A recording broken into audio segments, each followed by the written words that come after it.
With the live stream? Yeah, I'm just gonna tell him to start it now. Okay. And then I'll tell Brian, just tell me when you're ready.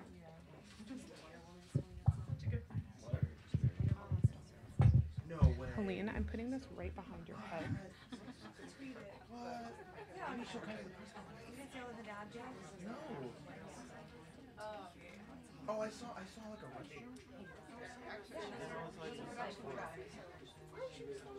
Oh, that's right. She was I know, it's the day before. It's all set. 84. They're all set. I just know what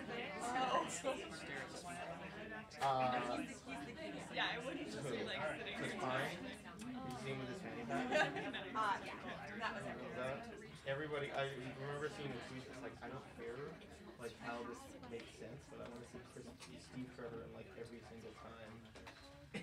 Every single time, because like he was in, I didn't see the movie, but he was in like, well, spoiler alert, there's a lot. Jeez. Sorry. Good morning, everybody. Thanks for coming. My name is Brian Fallon. I am the Executive Director of Demand Justice, which is a part of this coalition that we're going to be hearing from today, and we're so proud to be partners with everyone that's gathered here today. As you all know, in 4 days, Donald Trump is going to be naming his next Supreme Court nominee. And these are not ordinary times, not just because the vacancy is a seat belonging to Anthony Kennedy, who's been the swing vote on so many key issues, from affirmative action to a woman's right to choose to same-sex marriage, but also because this is happening against the backdrop of Donald Trump having issued litmus tests and publicly released a pre-vetted list of nominees that was curated for him during the campaign by outside special interest groups. And Donald Trump, famously said on two key issues, in particular, that on Roe, he was only going to nominate judges that would overturn the Roe decision. And on the ACA, he said that he would only appoint judges that would, quote unquote, do the right thing, unlike Chief Justice Roberts on Obamacare.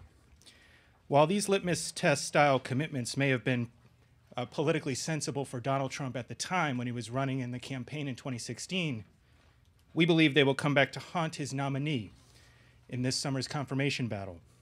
Make no mistake, the future of Roe and the Affordable Care Act will be the defining issues in this confirmation fight.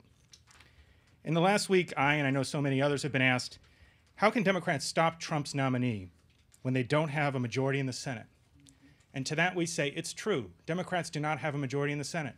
But we do have a majority in the Senate on these two issues. There is a majority in the Senate that believes that Roe should not be overturned.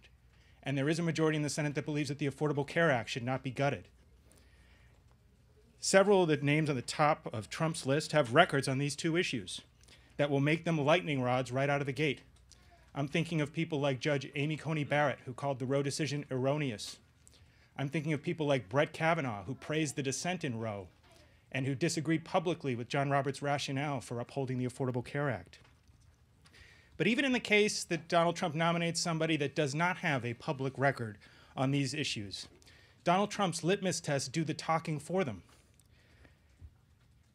We intend to take Donald Trump at his word that he knows how these nominees would vote on these two core issues of Roe and the Affordable Care Act. And it's for this reason that several senators, from Leader Schumer to Senator Gillibrand to Senator Harris of California, have already vowed they'll reject any name from Trump's shortlist.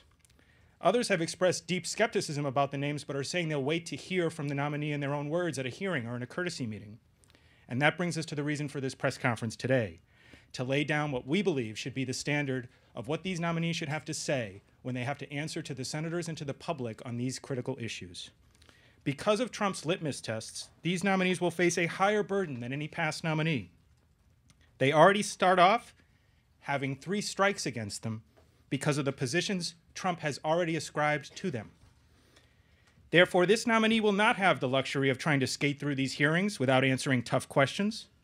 A refusal to answer questions about their views on these key issues and on past cases will force senators to revert to Trump's own descriptions of how this nominee would rule on Roe and the Affordable Care Act. So that means if a nominee wants to have any hope of overcoming this deep skepticism and winning confirmation, they will need to provide unequivocal assurances on Roe and the Affordable Care Act. What counts as an unequivocal assurance on Roe?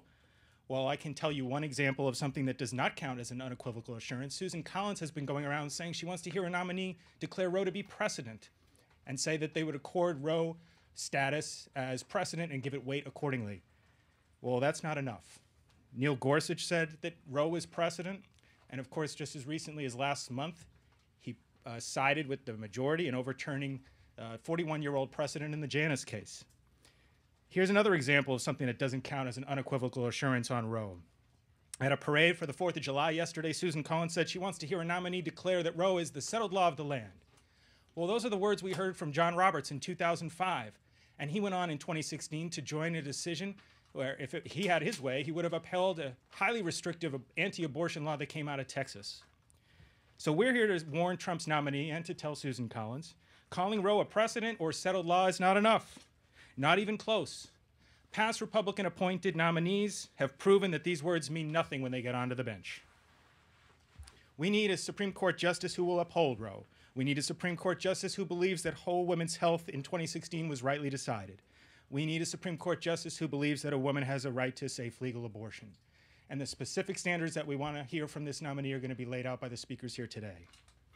I've seen in recent days Republicans have been trying to lay the groundwork for saying that a nominee should not have to answer tough questions at a hearing. They've invoked this as the so-called Ginsburg rule, making sort of twisted references to Ginsburg's reluctance to answer questions during her hearing in 1993. The situation was entirely different then, because it wasn't happening against the backdrop of then President Clinton having issued litmus tests during the campaign, saying in advance how he expected his nominee to rule. But in any case, we've gone back and looked at the record and read what now Justice Ginsburg said at her confirmation hearings on the issue of Roe and abortion. And she said this, quote, "This is something central to a woman's life, to her dignity. It's a decision that she must make for herself. And when government controls that decision for her, she's being treated as less than a fully adult human responsible for her own choices." That to us is a pretty straightforward, eloquent answer. And so to us, the actual Ginsburg rule means testifying unequivocally and clearly in support of Roe and a woman's right to choose. Anything less should be disqualifying. On the Affordable Care Act as well, the nominee must be equally clear. The law has been upheld by the Supreme Court not once but twice. The nominee should not be allowed to avoid sharing their views on these past cases. So we expect to hear that a nominee will consider these cases having been rightly decided, and it would uphold the Affordable Care Act if it comes before them in the future. This issue is particularly relevant because this nominee's confirmation is happening at a time when the Trump administration is actively refusing to defend the law in court and is joining a group of states suing to have the law declared unconstitutional. This argument is wholly without merit, and it's even brought together strange bedfellows from the left and the right in support of the ACA. Even people like Jonathan Adler of Case Western have joined longtime proponents of the law like Abby Gluck at Yale in saying that the Trump administration argument in this case is wholly without merit. A nominee should be asked about the principle of severability that's at issue in the Trump administration legal brief in this case in Texas. Does the nominee think a judge has the power to do what Congress affirmatively decided not to do and strip away coverage for pre-existing conditions? If a nominee will not clearly express his views or her views on the ACA, senators should assume that Trump meant what he said when he said he would only pick judges who would rule ACA was unconstitutional. So in conclusion, Trump's own litmus tests have raised the bar for what a nominee must answer at a hearing. In other words, and because so many of these people on Trump's shortlists are scholars of the late Antonin Scalia, we are not going to accept any jiggery-pokery on Roe versus Wade, and we're not going to accept any applesauce answers on the Affordable Care Act. The standard is high, the burden is new because of Trump's own litmus tests on these two core issues of Roe versus Wade and the Affordable Care Act, and we're going to be holding them to that higher standard. And with that, I believe we have a quick video that we want to play that is just a reminder to everyone of what Donald Trump himself said during the campaign would be his standard for appointing judges when it came to the issue of Roe versus Wade and a woman's right to abortion.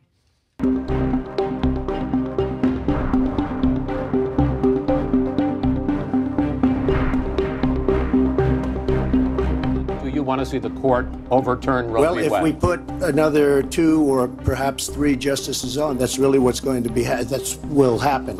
And that'll happen automatically, in my opinion, because I am putting pro-life justices on the court.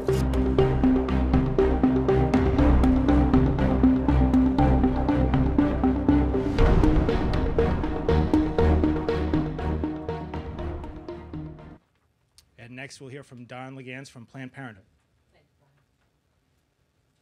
Good morning, everyone. Thank you for being here. As Brian said, we are here because Donald Trump must be taken at his word that he wants to overturn Roe v. Wade, criminalize abortion, and punish women who have had abortions. Donald Trump has clearly established his personal litmus test for potential nominees to fill Justice Kennedy's seat on the Supreme Court, and any nominee from the Trump list without real evidence to the contrary must be believed to be someone who, in President Trump's own words, would automatically overturn Roe v. Wade. If Donald Trump and Mike Pence have their way, millions will lose the right to safe, legal abortion that has been the law of the land for 45 years. During past Senate hearings, we've heard nominees answer these critical and fundamental questions by saying they will respect precedent. But immediately after being sworn in, those now justices turn around and rule in ways that ignore precedent and would have eviscerated our fundamental rights had those justices been in the majority. Clearly saying precedent alone can no longer be an acceptable answer or standard by which senators can accurately judge. That's why today, Planned Parenthood and our colleagues at this press conference are calling for a higher standard. We are calling for a personal liberty standard that the Senate must only confirm a justice who affirmatively declares that they believe the Constitution protects individual liberty and the right of all people to make personal decisions about their bodies and their personal relationships, including the right to use contraception, the right to have an abortion, and the freedom to marry who you choose. The personal liberty standard requires that a nominee affirm that the Constitution's Due Process Clause contains substantive protections for individual liberties that encompass people's ability to make personal decisions about their bodies and their relationships, including the right to safe, legal abortion. That is what the American people want to know. We need nominees to meet this explicit personal liberty standard because Trump has made his litmus test clear. We need this higher standard not just to protect Roe, but for the whole line of cases that hold that the Constitution protects an individual's liberty to make personal decisions.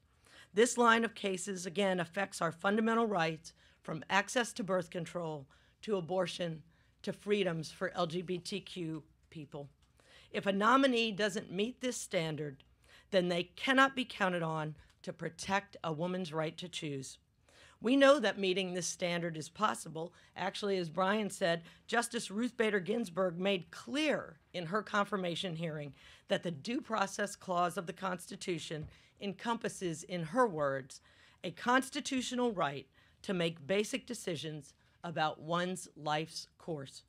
Starting today, the Planned Parenthood Action Fund and many of our colleague organizations are launching all-out campaigns in all 50 states, from television ads to town halls, demanding any nominee be held to this standard or not be confirmed. With so much hanging in the balance, the American people deserve no less. And with that, my colleague, Elise Hogue from NARAL.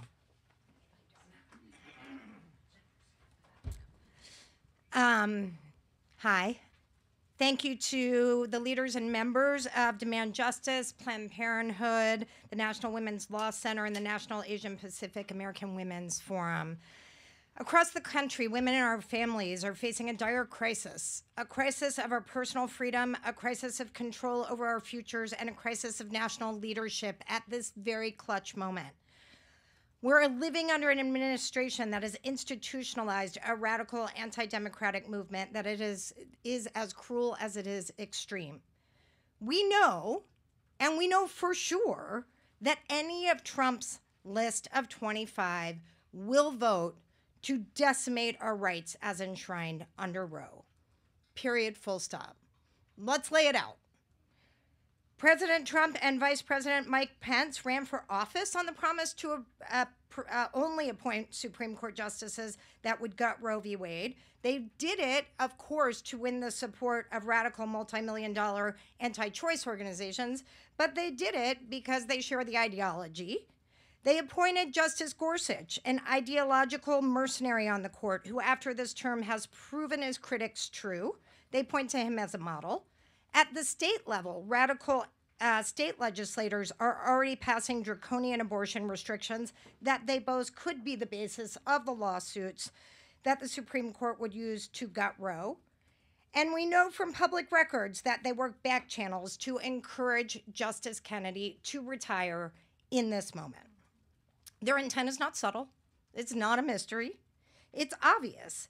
They want to turn back the clock, criminalize abortion, and punish women severely for living our own lives. And let me be clear, as a woman who has been public about my own abortion, I take this very personally. For that reason, for the reason that our lives are on the line, the burden of proof is now on them. Donald Trump changed the rules of the game, and he now needs to demonstrate, every single senator needs to ascertain, and any nominee that is held for hearings needs to vocalize the personal liberty standard. Not precedent, not settled law, not no track record. We consider no track record under President Trump's promises a bad track record that will gut Roe. So we believe them. We believe Mike Pence and Donald Trump. We believe their actions. The question is whether the senators will also believe them. And we believe that they must incorporate this personal liberty standard, not only because of what's at stake, but because that's what their constituents want them to do. Brian spoke about the majority of the senators actually being on our side when it comes to a stated commitment to Roe versus Wade. Let me talk for 1 minute about the majority of Americans. We know that 7 in 10 Americans support legal access to abortion. We know since Kennedy's announcement that 73% of voters in swing states believe Trump's nominee will overturn Roe. And voters, especially Democratic and the independent voters that these senators need to win, are ready to support them if they will protect our constitutional freedoms. The fight with this right now, today, this is the fight that women have been preparing for since 5 million of us marched in the street on January 21st, 2017. We knew that this day was coming, and we're prepared. This past Sunday, NARAL and partners of the People's Defense held a teletown hall attended by over 12,000 people. We were joined by Senators Merkley and Gillibrand. People know the stakes. They're asking us every day how to get involved and make sure their senators uphold their promise to afford us the personal liberty that we know guides our own lives and the lives of our children and our children's children. In all 50 states, we're working with these partners to build a movement to fight the Supreme Court nominee and demand that our representatives in Washington must act. On August 26th, we will hold a mass mobilization in all 50 states in order to bring together that diverse set of voices that have one thing in common, which is asking every single senator to vote to oppose any nominee that will not affirm the personal liberty standard. The American women know the personal liberty standard is all that stands between us and criminalized abortion and punishing us for simply trying to live our own lives. This is not theory. This is already practice in many states, including my home state of Texas. This is the standard we need every single senator to uphold, and they need to examine their conscience and their moral map and stand with us, and if they don't, they need to examine their political futures. Thank you very much, and I'd now like to invite Jacqueline Dean, the Public Policy Associate from National Asian Pacific Americans Women Forum, up to the microphone.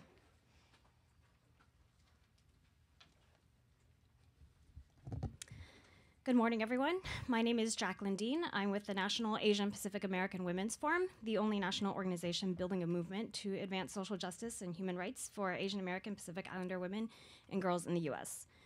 So much is at stake for our movement with the Supreme Court vacancy, and we oppose any candidate that threatens to overturn Roe v. Wade and the Affordable Care Act. We are not only opposed to any candidate that will overturn Roe, but are also opposed to any candidate that will undermine Roe and any other legal precedents that protect and ensure women's ability to exercise their reproductive rights. For the millions of women, especially women of color, who must overcome language barriers, lack of insurance coverage or paid leave, traveling long distance, cultural stigmas, immigration status, and other obstacles just to obtain an abortion, Roe v. Wade is not enough. We must fight these obstacles to access, and we must also fight for women's ability to exercise their reproductive rights and personal liberties under Roe. We also expect that any Trump candidate will be firmly against the Affordable Care Act, which has led to significantly more Black women, Latinas, and Asian American women having health insurance. Thanks to the ACA, 15 million Black people, 17 million Latinos, and 8 million Asian Americans now have coverage for preventive health services, including reproductive health services, without cost sharing. Any Supreme Court nominee who is a threat to health coverage and access is a non-starter for women of color. We know that none of the candidates on Trump's list stand for any of the values of freedom and justice that we as advocates fight for daily. Not only do they pass the Trump test and pose a threat to Roe v. Wade and the ACA, they also have records of undermining immigrant rights, voting rights, and other civil rights, issues that for women of color are critical to ensuring access to reproductive health and rights.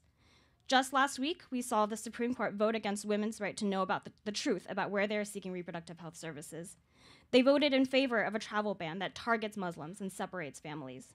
They voted against workers' rights that enable workers to earn livable incomes and benefits for their families. All of these cases, in which Justice Neil Gorsuch voted the wrong way, were attacks on reproductive justice and women of color, and we can fully expect Trump's next nominee to be just as extreme. NAPOF and other organizations led by women of color are committed to building a grassroots movement in the states, fighting for reproductive health, rights, and justice on the ground for those most affected by the attacks of this administration. We're in this fight for a truly just Supreme Court because so much is at stake for our communities. Our movement for reproductive freedom must include fighting for judges and Supreme Court justices that will uphold not only reproductive rights and personal liberty and the right to bodily autonomy, but also civil rights and immigrant rights that communities of color have fought for so long and that are central for our fight for justice today. Thank you. I think we have another short video for you.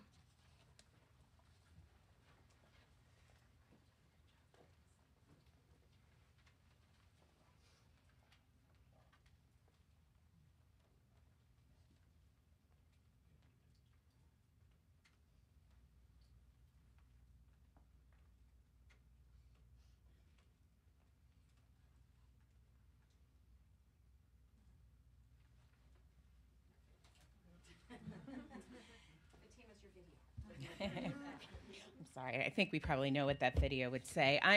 I'm Fatima Goss-Graves. I'm president and CEO of the National Women's Law Center. The Law Center has worked for over 45 years to protect and improve the lives of women and girls. And we know that the role that the courts play could not be more critical to that mission. And it is truly all on the line with this Supreme Court vacancy. The Supreme Court's decisions have shaped so many of our fundamental constitutional rights and legal protections, from the right to make personal decisions about reproductive health care to our critical health care coverage to the right to equal opportunities in the workplace and in schools. And this vacancy puts all of that at risk. As you've heard, the president has promised to only appoint judges who would overturn Roe v. Wade and dismantle the Affordable Care Act. And we need to take him at his word. It will not be enough to simply accept vague references to following precedent. And in addition to the standard my partners have outlined today on Roe, any of the Trump nominees have a deep, deep burden to show that they are in fact not fulfilling Trump's promise to dismantle the Affordable Care Act. We know that the Affordable Care Act has dramatically changed the landscape of women's health care for the better. The ACA has enabled women to attain affordable health care. It has made sure that women's preventative health care is covered. It has allowed 62.4 million women to access this coverage. And it has ended the long-time practice of treating women as a pre-existing condition. In fact, the ACA has helped over 67 million women nationwide who had pre-existing conditions. It was not that long ago that insurance plans treated common conditions unique to women, like having a C-section, like even having been pregnant, as a pre-existing condition. Even receiving medical treatment for rape or domestic violence was considered a pre-existing condition. Before the ACA, 92% of the best-selling plans on the individual market also charged women significantly more than men for the same health insurance. The ACA ended this practice of gender rating. If Trump gets his way and his nominees strike a blow at the ACA, the door would be open for insurance companies to go back to those battle days to once again indiscriminately charge women more for the exact same health insurance as men. We must take this threat seriously. Opponents of the Affordable Care Act continue to challenge the health care law in courts. Earlier this month, or I guess just last month, the administration refused to defend key provisions of the law, increasing the chances that this spurious lawsuit will actually advance to the Supreme Court. And Trump has also made clear that a nominee who meets his standards is one who will allow religious beliefs to override women's access to health care, including birth control. So don't be fooled. It is the same anti-abortion extremists that are plotting to bring a case to the Supreme Court that are actually attacking birth control right now. We have seen attack after attack after attack on birth control access in the last several years, particularly on the birth control benefit in the Affordable Care Act.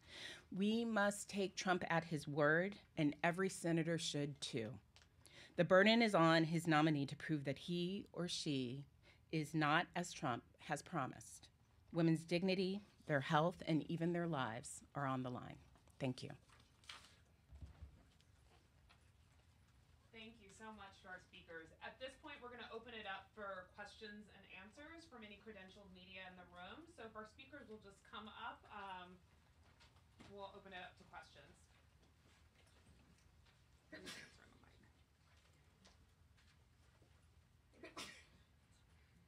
you use a mic there? Yes. IL mic? Yeah, we will. Yeah. Yeah. I had a question about this new standard. Why would this be different from the previous? Sorry, why would this be different from kind of the previous statements about settled law and precedent? Couldn't they also sidestep, like, if you're arguing that they can sidestep it through that, what couldn't they do the same maneuver with this new standard that you're talking about? Fatima, you want to?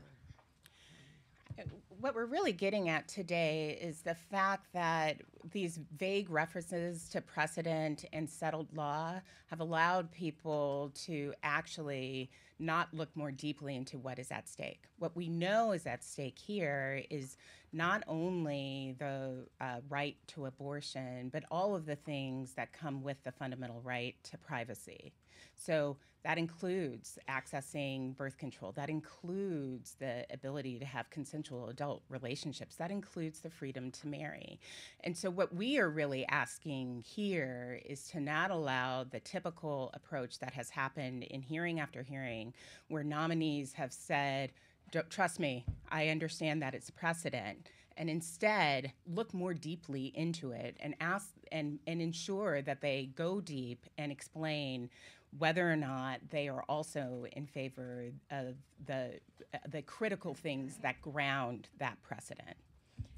And I'm going to give you the non-lawyerly answer, which is Trump changed the rules of the game when he became the first nominee and now president, putting a litmus test on the Supreme Court justice. And so now the burden of responsibility, the burden of proof, has moved to him, as well as any nominee he puts forward to affirmatively disprove that they will do what he promised that they would do. I would add that since we have had the court that we've had over the last many years, we've shown that they do not actually have a deference to precedent all the way through Roberts' decision in Whole Women's Health, even though he was in the minority there, but he is the Chief Justice, and that would gut the precedent set out by Roe, all the way to Janus, which overturned precedent as recently as last week with Gorsuch on that side. So we've got a president who promised to do this, and a court that's shown they will. Therefore, the burden of proof has gone way up on this nominee to demonstrate to the American people and to every single senator who holds our fate in their hands that they will not do that. And to have this kind of conversation would be a significant step beyond what you have in most hearings. And so the American people at least deserve the opportunity to hear them talk about the basis of their views, the rightly decidedness of these cases, and how the Due Process Clause actually protects our substantive personal liberties regarding these issues. And it's possible that these judges will refuse to answer these questions. And in that case, we have their answer because Trump has made a guarantee. That's right. Yes. I'm Nikki Schwab with New York Post. I'm sort of wondering, are there other GOP senators that you're targeting beyond like Collins to ask for this personal liberty standard? And also, will you tell us more about the August 26th, whatever you're doing then?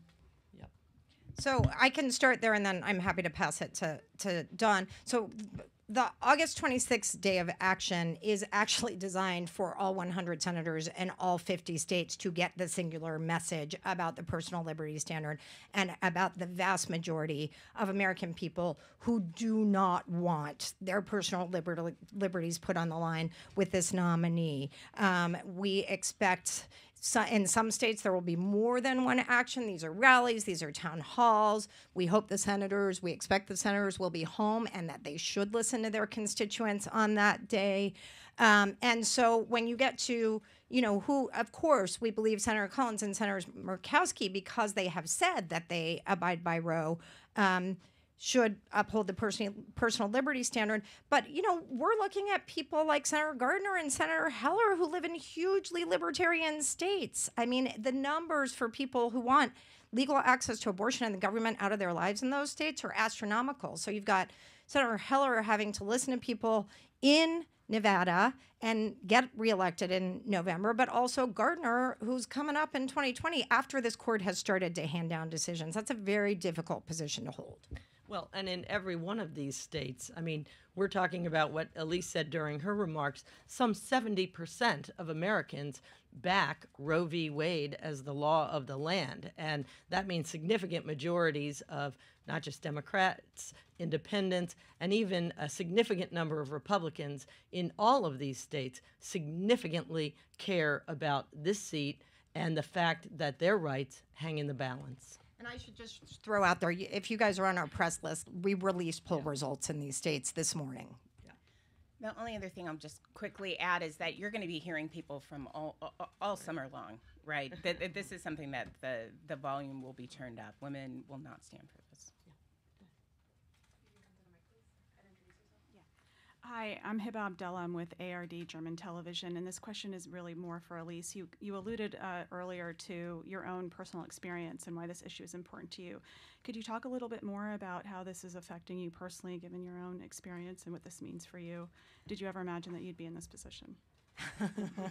That's a great question. I mean, I think all of us who do this work have to imagine that we'll always be in this position. But I think one of the reasons that my personal experience comes into play is not just because I have had an abortion and been public about that, but because I'm from the state of Texas, where abortion access is so restricted that it is simply a virtue of my privilege that I would be able to conceive of being able to get to a place where I would be able to access my fundamental freedom. So those of us who are from states that are already barren wastelands, have been gutted by state legislatures, absolutely have personal experience with what's on the line. And I would say my personal experience makes me incredibly committed, and it makes me actually quite furious that someone would call me a criminal and think I should be punished for having done what I needed to do in my life to take care of my own family. But at the same time, I want to be really clear that I am channeling the voices of millions of women who will not have the privilege and the honor to take this microphone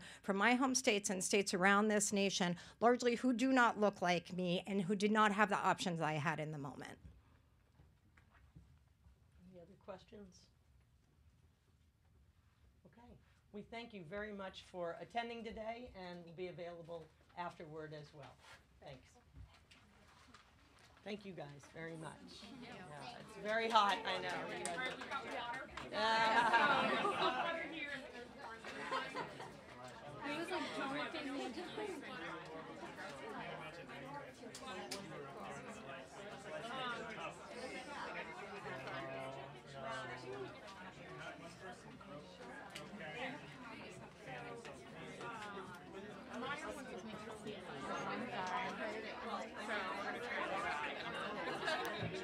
Not right now, no. I'm watching her right now.